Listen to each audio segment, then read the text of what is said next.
प्यारे विद्यार्थियों, मनोहारी मैथ में आपका फिर से स्वागत है।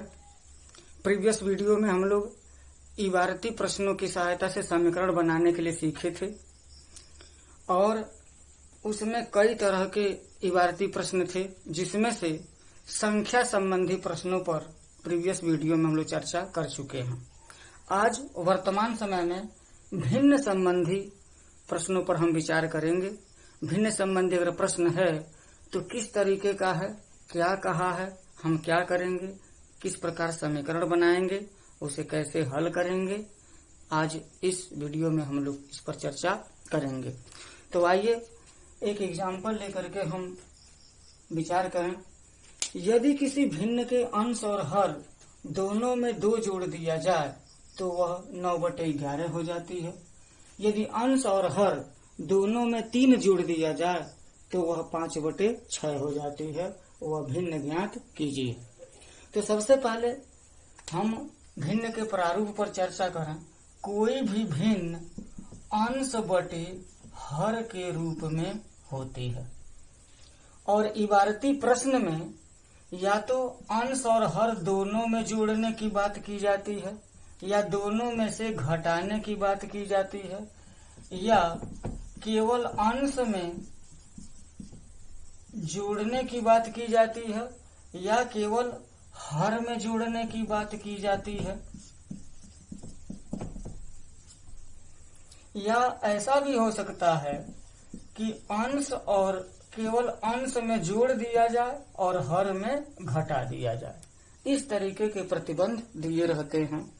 तो किस तरीके से प्रश्न दिया रहेगा और उसके अनुसार हम क्या करेंगे, इस वीडियो में स्पष्ट हो जाएगा। तो सबसे पहले हम मानेंगे कि माना भिन्न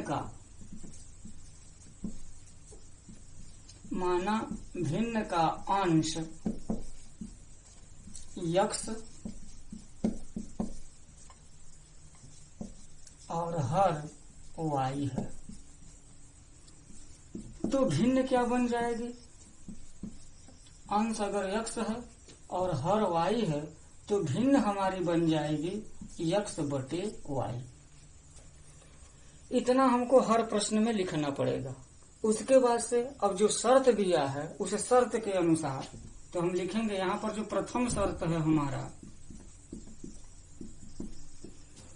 किसी भिन्न के अंश और हर दोनों में 2 जोड़ दिया जाए तो क्या करेंगे, x/y लिखेंगे।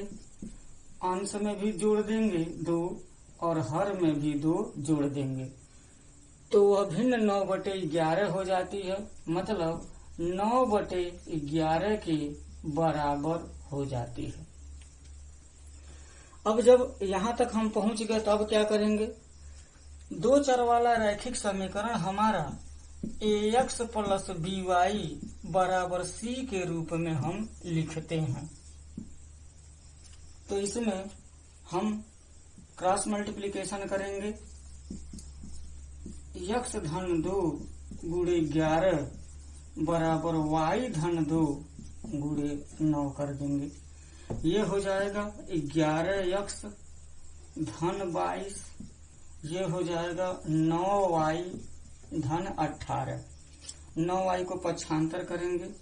11x ऋण 9y बराबर 18 धन 22 को पक्षांतर करेंगे तो ऋण 22 हो जाएगा। फाइनली समीकरण हमारा 11x ऋण 9y बराबर ऋण 4 हो जाएगा। ये समीकरण 1। अब द्वितीय शर्त के अनुसार क्या हो जाएगा, द्वितीय शर्त के अनुसार क्या हो जाएगा। द्वितीय शर्त कहा गया है यहाँ, यदि अंश और हर दोनों में 3 जोड़ दिया जाए, x/y है तो अंश में भी हम 3 जोड़ दें और हर में भी 3 जोड़ देंगे। जैसा कहा गया है वैसा ही करना है। तो वह भिन्न 5/6 के बराबर हो जाती है। इसे भी हम तिरछा गुणा करेंगे तो 6x धन 18 बराबर 5y धन 15 हो जाएगा। समीकरण हमारा 6x ऋण 5y बराबर ये 15 है पक्षांतर करेंगे ऋण 18 हो जाएगा। 15 ऋण 18 का मतलब ऋण 3 हो जाएगा। ये समीकरण नंबर 2 हो गया। अब इसको हल करने के लिए दोनों समीकरणों को हम एक पास लिखेंगे।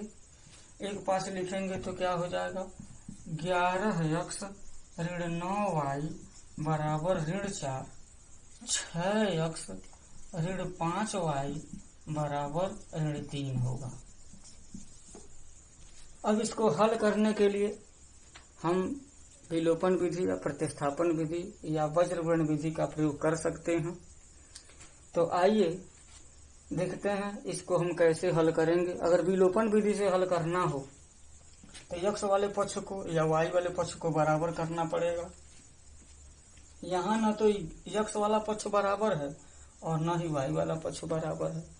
तो हम क्या करेंगे, समीकरण 1 में 5 से गुणा कर देंगे और समीकरण 2 में 9 से गुणा कर देंगे तो y वाला पक्ष हमारा बराबर हो जाएगा।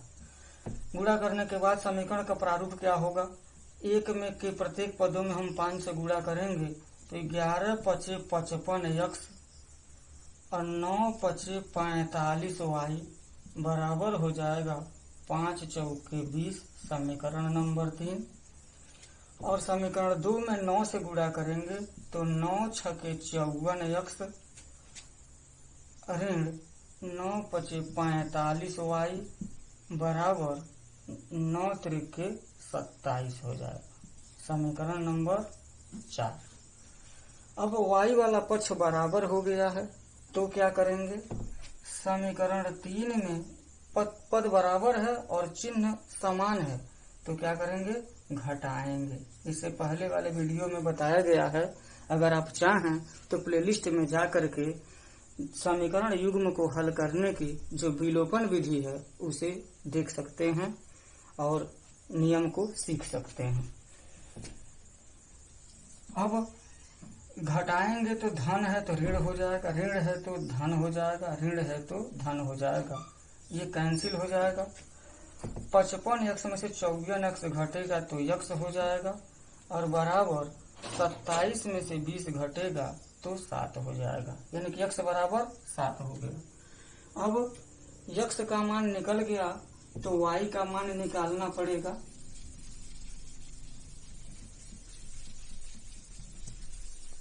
उसके लिए क्या करना है हमको, समीकरण 1 में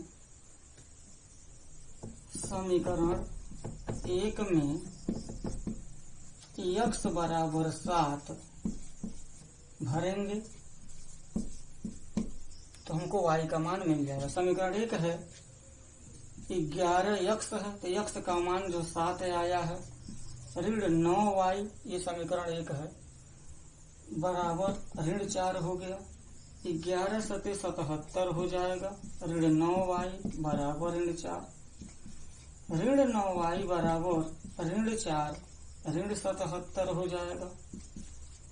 9y बराबर हो जाएगा ऋण 81 या y बराबर ऋण 81 में ऋण 9 का जब भाग देंगे तो हो जाएगा 9, यानी कि y बराबर 9 आ गया। जब x बराबर 7 हो गया, y बराबर 9 हमको मिल गया तो भिन्न हम माने हैं x बटे y, लिखेंगे भिन्न बराबर x बटे y है तो हो जाएगा 7 बटे 9, x का मान 7 y का मान 9, यानी कि वह भिन्न हमारा 7 हो जाएगा और यही आंसर हो जाएगा। जांच के लिए अगर हम देखें, जांच में क्या देखेंगे, जांच भी कर लेते हैं हमारा उत्तर सही है कि गलत है। कहा गया था अगर भिन्न के अंश और हर में 2 जोड़ दिया जाए तो वह भिन्न 9 बटे 11 हो जाती है। 7 में 2 जोड़ेंगे तो 9 हो जाएगा और 9 में 2 जोड़ेंगे तो 11 हो जाएगा, यानी कि हमारा उत्तर सही है। दूसरा क्या था, दूसरा था कि उस भिन्न के अंश और हर दोनों में 3 जोड़ दिया जाए तो वह भिन्न 5/6 हो जाती है। यानी कि ये 7 3 हो जाएगा 10 और 9 3 हो जाएगा 12। इसको जब हम सरल करेंगे तो 2 पंजे 10, 2 छके 12, 5/6 आ गया। यानी कि जो हम भिन्न प्राप्त किए हैं वह भिन्न दिए हुए दोनों शर्तों को पूरा कर रहा है। इसका मतलब हमारा उत्तर सही है। तो ये रहा भिन्न संबंधी प्रश्न और समीकरण बनाने की विधि। अब एक प्रश्न और हम देखेंगे, इसी पर आधारित भिन्न संबंधी प्रश्न पर ही आधारित एक प्रश्न और देखेंगे जिससे पूरी जानकारी हो जाएगी।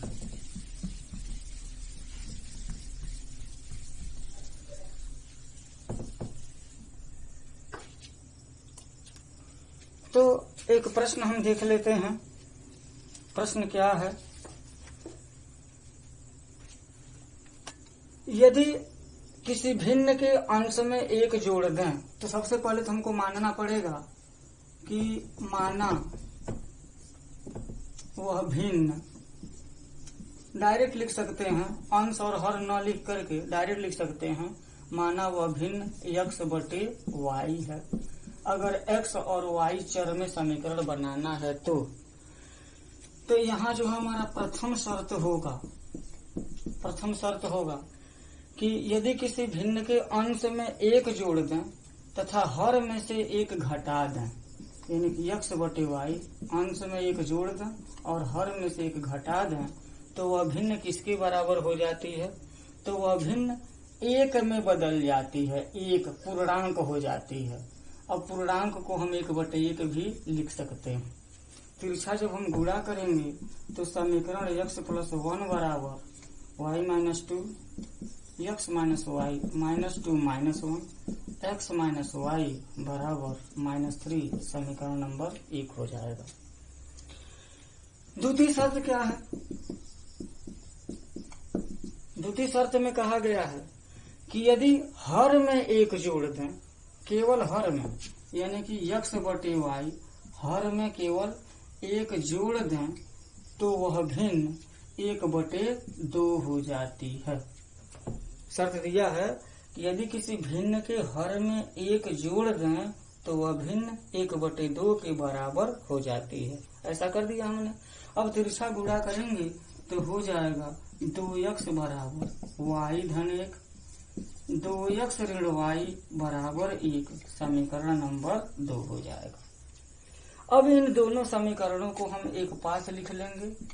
x ऋण y बराबर -3 और 2x ऋण y बराबर 1। अब इसको हम विलोपन विधि से ही हल कर लेते हैं, बड़ा जल्दी हो जाएगा। पद बराबर है, चिन्ह समान है, तो क्या करेंगे? कैंसिल करना है, हमको विलुप्त करना है। y वाले पद को विलुप्त कर सकते हैं। समीकरण 1 में से समीकरण 2 को घटा दें तो धन है तो ऋण हो जाएगा, ऋण है तो धन हो जाएगा, धन है तो ऋण हो जाएगा और यह y वाला पद कट जाएगा। x में से 2x घटा देंगे तो ऋण x आ जाएगा। ऋण 1 में ऋण 3 में ऋण 1 जोड़ेंगे तो हो जाएगा ऋण 4, यानी कि ऋण x बराबर ऋण 4 तो x बराबर 4 हो जाएगा। अब x का मान मिल गया हमको। y का मान ज्ञात करने के लिए x बराबर 4 समीकरण 1 में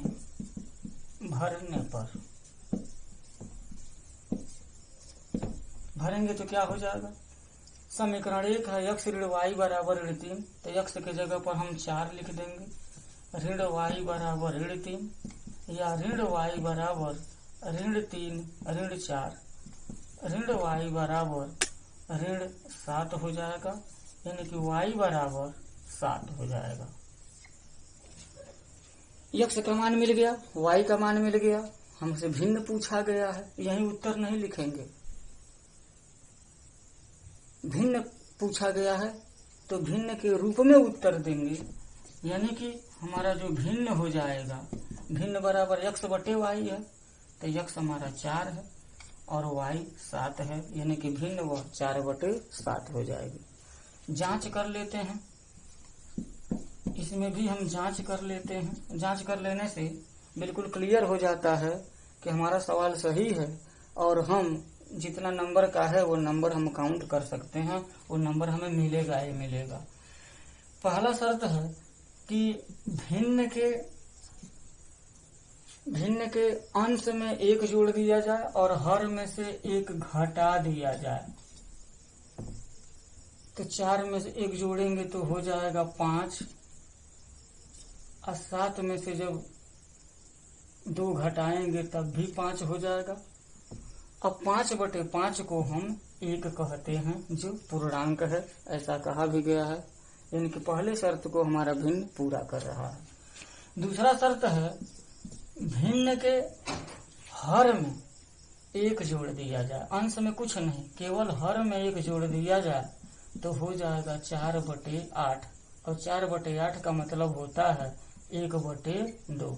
और कहा भी है कि भिन्न के हर में 1 जोड़ दिया जाए तो भिन्न का मान 1/2 हो जाता है। दूसरे शर्त को भी हमारा भिन्न पूरा कर रहा है। इसका मतलब ये भी हमारा उत्तर सही है। मैं आशा करता हूँ कि भिन्न संबंधी यह प्रश्न आपको समझ में आई होगी। और समझ में आई है तो भिन्न संबंधी और भी प्रश्न आपके सामने आएंगे, निसंदेह वो हल हो जाएगा।